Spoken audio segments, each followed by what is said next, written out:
Diqqat, shoshilinch xabar. O'zbekistonda muhim qaror qabul qilindi. Bu yangilik ko'plab o'zbekistonliklarni hayratga soldi. Davlatdan kutilmagan qaror. Endilikda nogironlar uchun barchasi o'zgaradi. Bu qaror ko'plab insonlarning hayotini o'zgartiradi. Barcha O'zbekiston fuqarolari xabardor bo'ling.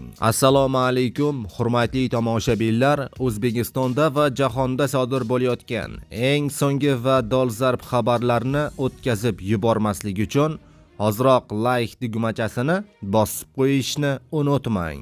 Like bosgan insonning qo'llari Ka'batullohning devorlarini ushlasin. Diqqat qiling, prezident qarori. Nogironligi bor shaxslar kambag'allar reyestridan chiqariladi va to'liq davlat tomonidan qo'llab-quvvatlanadi.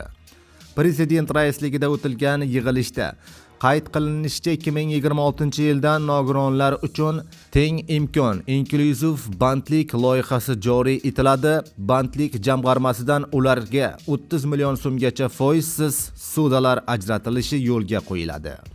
Prezident Shavkat Mirziyoyevning raisligida kambag'allikni qisqartirish hamda aholi bandligini ta'minlash borasidagi ishlar sarhisobi va kelgusi yillar uchun ustuvor vazifalar yuzasidan yig'ilish o'tkazildi.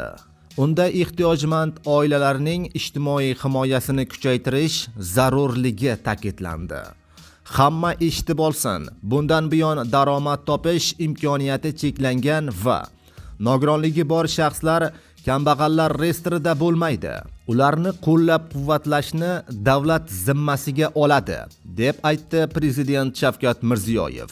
2026-yildan teng imkon inklyuziv bandlik loyihasini joriy etib, nogironligi bo'lgan 40 ming odamni ishli qilish muhim ekanligi ta'kidlandi. Bandlik jamg'armasidan ularga 30 million so'mgacha foizsiz ssuda ajratish yo'lga qo'yildi. Kambag'allikka qayta tushish xavfi mavjud oilalarga ijtimoiy yordam va imtiyozlar saqlab qolinadi. Ularga 6 oy mobaynida moddiy yordam va bolalar nafaqasini ta'minlash davom ettiriladi.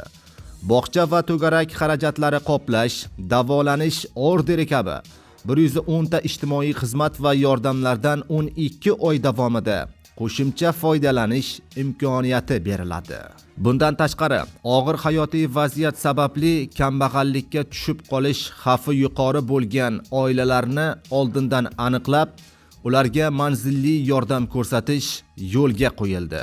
Bu vazifalar ustidan nazorat hamda viloyat hokimlari bilan ijrosini tashkil qilish Ijtimoiy himoya milliy agentligi direktorining birinchi o'rinbosari Shahnoza Mirziyoyeva zimmasiga yuklatildi, deyiladi xabarda. Aziz do'stlar, ushbu xabar keng tarqalib, maksimal darajada ushbu fuqarolarga yetib borishligi uchun like tugmachasini bosib, o'z reaksiyangizni izohlarda yozib qoldiring.